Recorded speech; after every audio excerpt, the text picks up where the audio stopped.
Geneviève Perrineau, bonjour. Bonjour Pascal. Alors merci Geneviève d'entrer dans euh,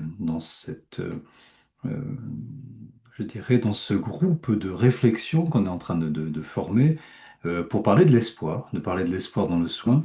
C'est une notion qui, je dirais, qui est en train de s'enrichir avec l'apport de chacun d'entre vous et de chacun d'entre nous, et c'est passionnant. Voilà. Donc je te propose. Tu es quelqu'un qui vient du soin, tu es toujours dans le soin, tu aimes l'écriture, tu as je dirais, une richesse, c'est celle du voyage, qui t'a permis de rencontrer d'autres personnes, que ce soit sur le continent nord-américain, dans la région du Canada, que ce soit en France, en Bretagne, que ce soit où tu es là maintenant en Irlande, puisque tu y es en direct. Dans tous ces endroits, tu rencontres des personnes, et donc évidemment, tu as ta propre culture qui s'est enrichie de la culture des endroits où tu es. Je crois que tu vas nous en parler. Ma première question, Geneviève, c'est pour toi, l'espoir, ça symbolise quoi dans la vie tout court? C'est pour moi le chemin, mais je crois que c'est plus le mot espérance qui me parle que le mot espoir. Et peut-être en référence aussi aux travaux de Viktor Frankl, qui est le fondateur de la logothérapie. C'est en fait le chemin, même dans l'adversité, c'est trouver du sens à ce qui se passe pour continuer à avancer et sans perdre qui je suis et en continuant le chemin. C'est ça le. Et pour moi, en fait, en français, il y a un double mot, espoir, espérance. Et en anglais, il y a juste le mot hope, qui en fait résume les deux choses. Donc, ce qui veut dire que les deux, évidemment, sont liés. Mais moi, crois que je suis plus du côté de l'espérance. Comment tu l'écris le mot que tu viens de nous dire en anglais parce qu'on n'a pas compris? Hope, H-O-P-E. Oui, d'accord, H-O-P-E. d'accord, d'accord, d'accord. Donc pour toi, c'est le mot qui mélange vraiment espoir et espérance.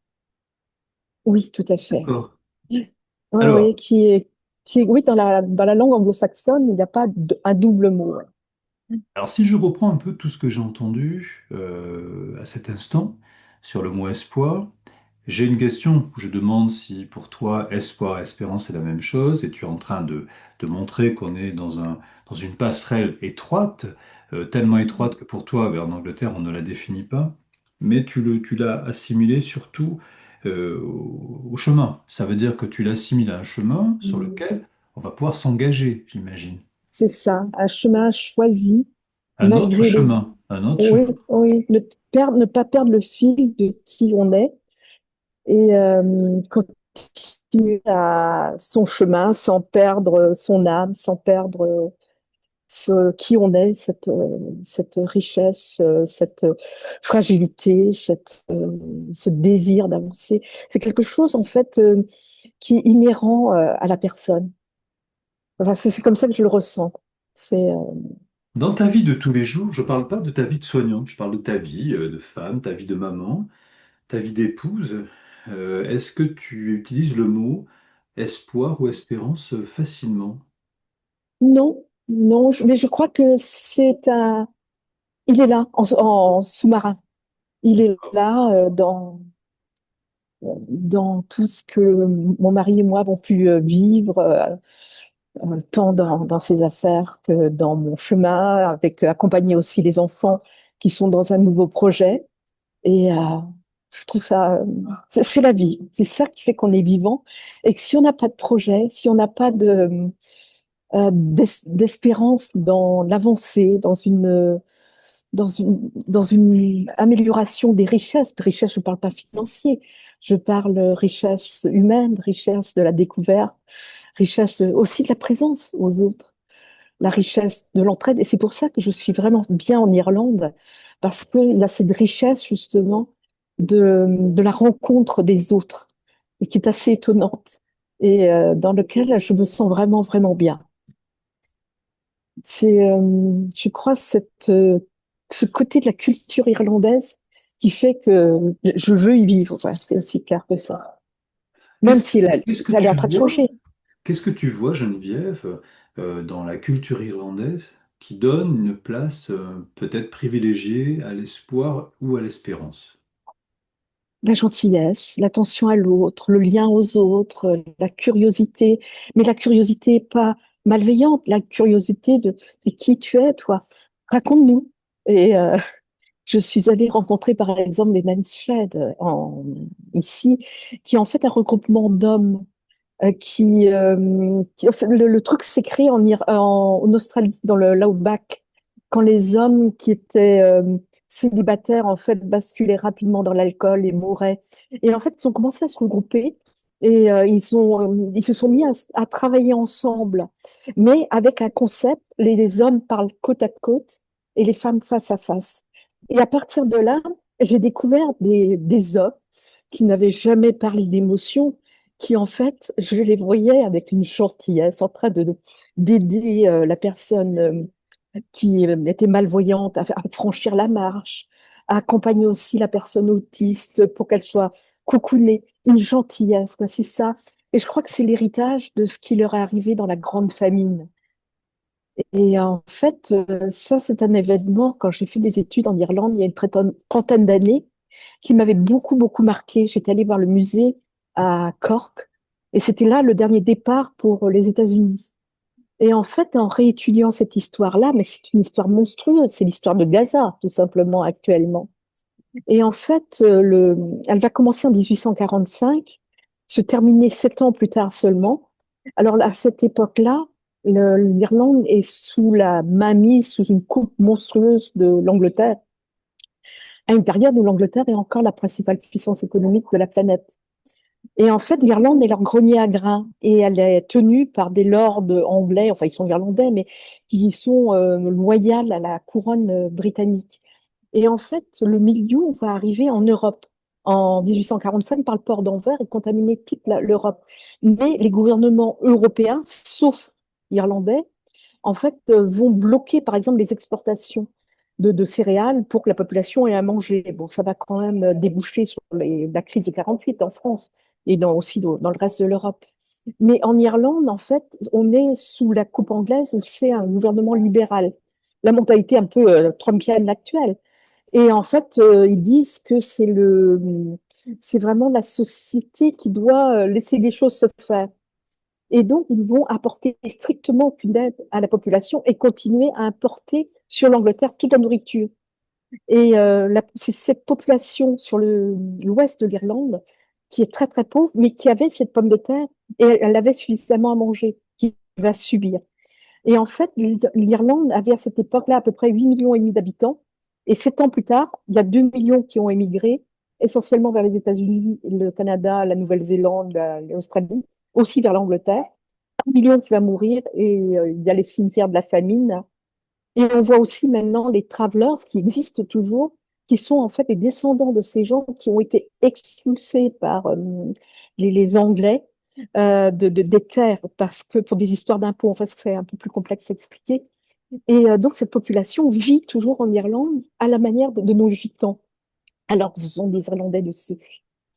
Et donc cette population-là, elle n'a jamais perdu le fil. C'est-à-dire, il y a eu aussi l'espoir d'avoir à manger. Les Anglais ont mis par moments des soupes populaires ou même des maisons de travail. Dans l'esprit anglais, en fait, il fallait pas que la population irlandaise, qu'ils percevaient comme des gens feignants, des gens abrutis, deviennent des dépendants. Et donc, ils étaient mis dans des prisons, ce qui va donner plus tard aussi les Maudlin Sisters. Je ne sais pas si tu as vu ce film où on enfermait les femmes dites de mauvaise vie parce qu'elles avaient eu un bébé hors mariage. Et donc, cette population va crever de faim, tout simplement aussi là. Et donc, ils vont osciller entre l'espoir, est-ce qu'on va me donner à manger? Ou alors l'espérance, c'est de pouvoir fuir vers un autre pays.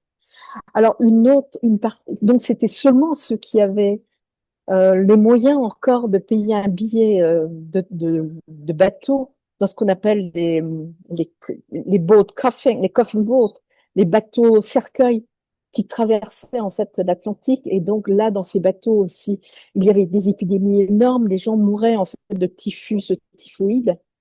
Et mais quand ils arrivaient au bout, eh ben, ils se mettaient à travailler, mais d'une manière extraordinaire. Et en fait, c'est eux qui ont fait ce qu'on voit chez nos émigrés. Ils ont pris aussi le travail que ne voulait pas la population locale. Ils ont fait les travaux, sont montés dans les tours pour reconstruire les buildings. Les femmes ont travaillé comme couturières, comme femmes de ménage. Mais avec cette notion d'espérance, espérance de pouvoir aussi ne pas perdre sa culture. Et donc, ils ont gardé leur langue, la langue gaélique, qui est toujours active en Irlande. Et ils ont gardé aussi cette culture de la gentillesse, la culture de l'attention à l'autre, la culture aussi de la musique. L'Irlande est réputée pour cette musique magnifique qu'on entend partout. C'est, mais c'est cette gentillesse, cette attention à l'autre qu'ils n'ont pas perdue. Donc c'était cette faculté de résilience qui, pour moi, le facteur de l'espérance. Et donc, une fois qu'une partie de la population s'est retrouvée aux États-Unis, eh bien, ils ont financé énormément, et ça donnait les mécanismes de l'IRA, tout simplement, pour aussi se libérer du joug anglais. Et ils sont arrivés à obtenir leur indépendance en 1922, mais c'est encore pas tout à fait terminé, parce qu'on voit qu'il y a des mouvements encore dans l'Ulster, le Nord, où ça peut être encore un peu fragile. Mais on commence à entendre parler, là, depuis quelques semaines, qu'il serait peut-être temps de réunir toute l'Irlande. Donc, c'est aussi ça, la résilience, c'est ça, l'espérance. Arriver à garder cette unité. Parce que quand on va en Irlande du Nord, le fonctionnement est identique, sauf quelques irréductibles qui restent liés à la couronne britannique. Donc, c'est ça, l'espérance, c'est ça, la résilience, c'est le fait que aussi on cherche la paix, on cherche l'unité, on ne cherche pas la différence, on cherche qu'est-ce qui nous réunit. Et lorsqu'il y a eu la crise de Covid, l'Irlande est le pays qui a eu le moins de personnes à décéder. Et la population, en fait, le Premier ministre à l'époque était un urgentiste. Et quand il disait quelque chose, la population disait, OK, il sait de quoi il parle. Et donc, ils ont suivi vraiment de manière très forte ce qu'il racontait. Et quand le Covid s'est terminé, une des premières choses qu'a fait le Premier ministre, c'est faire un discours aux adolescents pour les remercier de ce qu'ils avaient pu faire pour justement aider dans leur entourage les personnes qui étaient un peu plus confinées, qui étaient un petit peu plus âgées, pour en fait qu'elles ne soient pas non plus, enfin que cette population jeune ne se sente pas désespérés par rapport à ces événements où ils ont été drôlement confinés. J'ai trouvé ça très beau. Alors, ce que tu fais, la Geneviève, cette approche qui vient de nous faire, elle est très personnelle. C'est ton approche, c'est absolument passionnant.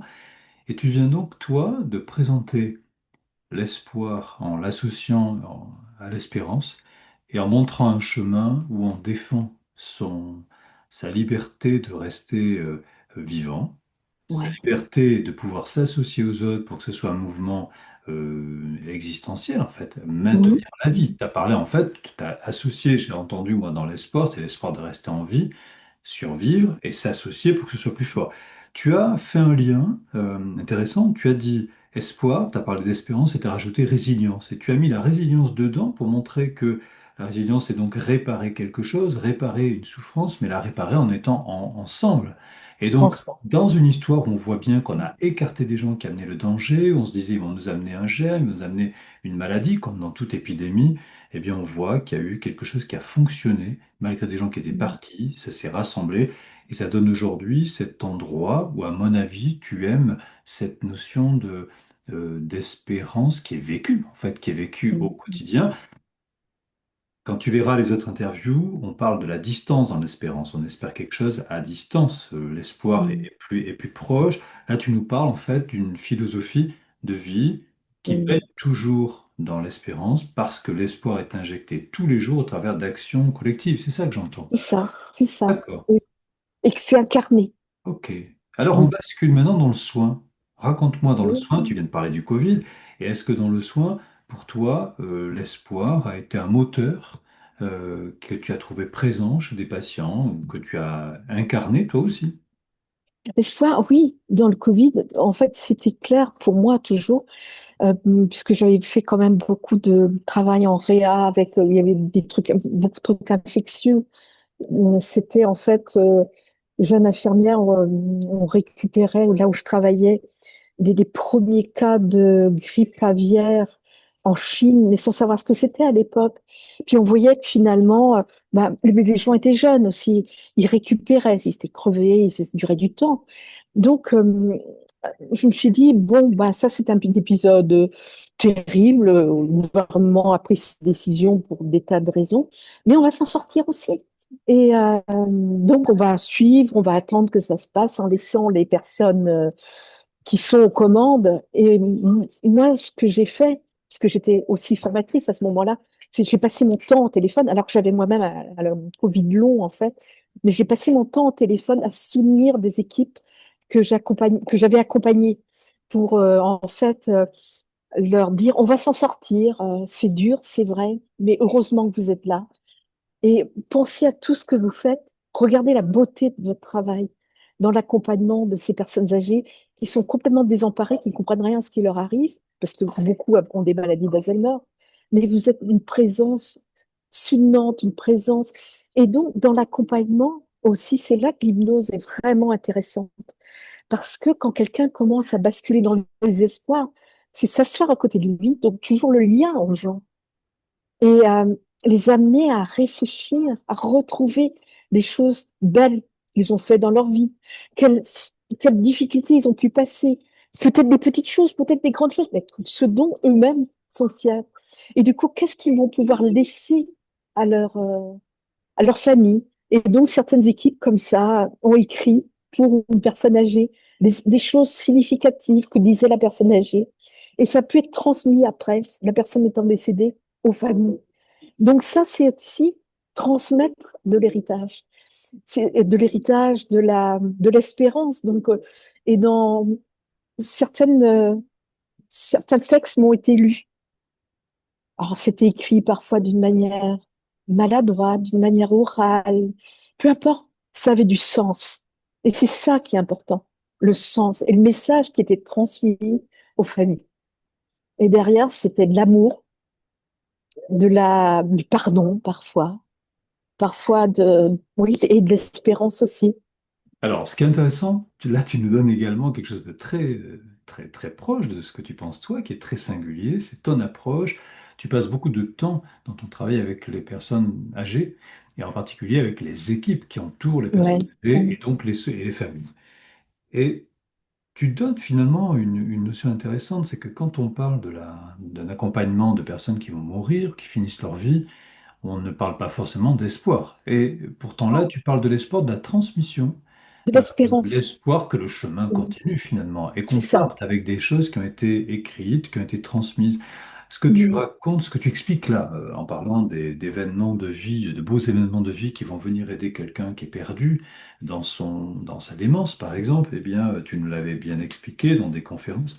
Et j'avais trouvé ça très riche, c'est se dire, quelqu'un devant moi n'a plus de repère, semble ne plus être en lien avec moi, mais il y a quelque chose qui pourra le relier à moi. C'est si je lui montre un visage ou un sourire qu'il puisse reconnaître, et c'est moi qui lui ai montré. Donc je vais rentrer en lien avec lui grâce à ça. Donc ça, c'est la transmission, en fait, c'est Oui. retransmettre quelque chose que la personne n'a même pu donner. Et puis, Mm. et bien évidemment, tu associes toi énormément cet espoir avec ce chemin de l'espérance. J'aimerais que tu me dises, toi, si dans tout ce que tu as dit là, le sourire est un lien. Est-ce que le sourire traduit l'espoir? Est-ce qu'il peut montrer parfois quelque chose qu'on ne comprend pas, mais qu'on va simplement ressentir? Comment tu le situes dans cette chaîne de l'espoir? Le sourire, ça se voit au niveau des yeux. Je pense, par exemple, parfois au personnel de certaines compagnies d'aviation qui sourit, mais en fait, ils sourient pas. Ils font juste un rectus et on sent qu'il n'y a aucun lien.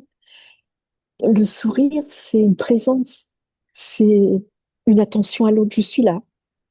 La personne en face, elle prend un pas. C'est une ouverture, c'est une disponibilité pour autrui. C'est irlandais. C'est quoi? C'est irlandais. Alors, je te rassure, je pense que le sourire n'est pas qu'irlandais. Non, Euh, non, mais je non. comprends ce que tu veux dire. Tu le mets vraiment dans ce fonctionnement Mm. qui te, qui te touche en fait, parce que Ouais, en fait, c'est une véritable qualité de vie, c'est un art de vivre que tu nous décris. dans de Un art de vivre où il y a de la solidarité, où il y a oui, oui, les gens sont solidaires. Euh, tu entendras dans les interviews, Joël Mignot évoque cette co-construction qu'on va établir avec un patient, entre soignant, patient et famille. Et cette co-construction, c'est elle qui va nourrir effectivement l'espoir. C'est très probable. Là, tu nous parles de de ce regroupement, je dirais, oui, existentiel pour sauver une philosophie, pour sauver cette envie de vivre. Oui, et c'est ça qui est important parce que la personne, après, elle prend ou elle prend pas, ça lui appartient. Mais c'est le fait de montrer sa disponibilité, c'est créer ce lien, mais ça peut être aussi d'aller au supermarché et de voir la caissière qui est fatiguée. Le fait de lui dire, ça a l'air d'être un petit peu difficile. C'est, et là, on sent que, hop, on lui met un petit baume de bonheur, d'espoir. Oh, ça va se terminer dans une demi-heure, par exemple. Mon travail, je suis fatiguée, j'ai envie de rentrer chez moi. Mais pendant peut-être un quart d'heure, elle aura regagné une once d'énergie qui lui permettra d'être un peu plus confortable et puis peut-être d'être un peu moins braque avec les autres clients parce qu'elle est fatiguée. C'est, Est-ce que tu penses, Geneviève, qu'un soignant qui ne peut pas s'installer dans cet espoir, qui dit ne pas être sensible à ça, puisse être emporté quand même, même contre sa propre volonté, dans une démarche où l'espoir prend le dessus avec un patient? Est-ce que c'est possible ça? Attends, faut que tu redises parce que je n'ai pas bien entendu les bruits Oui, ambiants. alors tu es pour tous, pour ceux qui te voient actuellement, tu es dans une bibliothèque d'un musée. C'est pas pour qu'on ait la connexion, c'est ce qui se passe. Ouais. Lorsqu'un patient est face à nous, il y a l'espoir du patient et puis il peut y avoir l'espoir du soignant. Parfois, les espoirs ne sont pas du tout les mêmes, ils ne sont pas sur les mêmes approches. Et je me dis finalement, si un soignant se protège en n'évoquant pas l'espoir, mais en restant très pragmatique, est-ce que le soigné pourrait pas l'emporter petit à petit quand même vers une dimension d'espoir, ne serait-ce que parce que le lien s'est établi entre le soigné et le soignant? Est-ce que l'espoir n'est pas plus fort? Voilà ce que je veux dire. Pour moi, c'est le patient qui fait le travail. C'est Le, ça. le, c'est l'accompagnant, il est là pour mettre poser le cadre, pour soutenir, pour accompagner. Mais il peut pas faire le travail pour la personne. Bien sûr, mais tu penses qu'un soignant peut accompagner sans espoir? Non, sinon il ne ferait pas ce travail. On peut pas, on ne peut pas faire ce métier, sauf si on est un technicien pur et dur, enfin, sur des personnes que j'irais dire même endormies, mais derrière, il y a une éthique, on ne fait pas n'importe quoi non plus, hein. Mais non, il y a cette présence et ce fait que qu'on ait une confiance dans la vie, qu'on ait une confiance dans l'humanité, qu'on ait une confiance que les humains peuvent avancer. Alors c'est vrai qu'il peut y passer des choses terribles, mais l'espérance, c'est ça, c'est ne pas perdre ce fil. Et je pense donc à Victor Frank qui disait, mais dans toute situation, et tu connais le personnage qui a été dans les camps de concentration, et il était déjà psychiatre à l'époque. Et s'était rendu compte, par exemple, que c'était pas les plus forts qui survivaient. C'est ceux qui avaient un désir de faire quelque chose. Peut-être écrire un livre, peut-être retrouver un ou une bien-aimée, qui avait un projet. C'est ceux-là qui ont survécu. Alors bien sûr, dans les camps de concentration, le hasard était aussi là. Et si on était dans la mauvaise file, ben, on passait dans les chambres à gaz. Mais c'est ça qu'il a théorisé justement dans la logothérapie. C'est vraiment un livre vraiment intéressant. Et donc, c'est toujours cette recherche de sens. Et le travail du thérapeute, pour moi, peu importe le métier qu'il fait, si le patient cherche ça, c'est aussi d'aider la personne à trouver quel est le sens de sa vie. Et ça, c'est... alors, ce sens, évidemment, va bouger au fil des années parce qu'on n'a pas les mêmes missions. Par exemple, quand on est jeune parent, le sens, c'est vraiment d'aider ses enfants à grandir. Puis après, quand ils sont partis, les accompagner, mais autrement, professionnellement. Le sens, c'est aussi d'accompagner, bah, pour moi, des équipes à ce qu'elles puissent trouver le sens de ce qu'elles font dans l'accompagnement des personnages, et plus la technicité, bien sûr, mais surtout le sens de ce qu'elles font. On est là, pourquoi? Donc, je vais faire un peu je vais conclure un peu dans ce que j'ai entendu, en reprenant des mots que j'ai entendus avec d'autres personnes.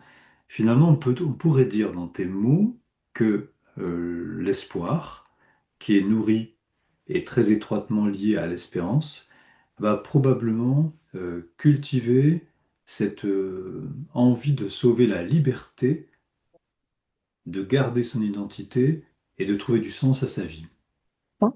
C'est ça, Pour moi, ouais. d'accord? Ouais, ouais. Et ne pas se perdre, quoi. Même si par moments on peut être perdu, ça n'a rien de choquant. Et là, tu parles de tout un peuple, en fait, qui, par son histoire, a Mm. développé ce désir Mm. fort de rester en vie, Mm. Et dans ensemble, sa propre ensemble, identité, et dans son identité. Ouais, oui, qui n'est pas l'identité anglaise, par exemple. j'ai bien entendu. Ouais. Bien qu'ils utilisent la langue anglaise aussi, mais ils ont une identité tellement différente. Et différente des Américains aussi. Bon, bah écoute, Geneviève, c'est pas mal. Tu nous as donné quelque chose de très, oui, de très personnel, de très vécu. Hein. Là, tu es Mm. imprégné de cette culture gaélique, euh, Mm. et c'est bien, oui. Donc voilà, j'ai eu la chance, on a eu la chance de pouvoir te voir dans cette vie-là, d'entendre de la musique cet été en Irlande, de voir, de découvrir le contact des habitants qui était profondément touchant et humain. Ça donne envie d'y revenir. Voilà. C'est vrai. Merci Geneviève pour ce que tu Mais nous as c'est avec un grand dit. On plaisir. reparlera de ça entre nous, bien entendu. On se retrouvera tous d'ailleurs en décembre pour une conférence où on accueillera tous les intervenants et on va reparler un peu de l'espoir. On va les amener un peu avec une réflexion collective, ces notions-là. D'accord? Avec plaisir. Et je t'enverrai quand j'aurai un peu finalisé le texte. Je te l'enverrai. Merci. Ça t'aidera à travailler sur ton projet. À bientôt, Geneviève.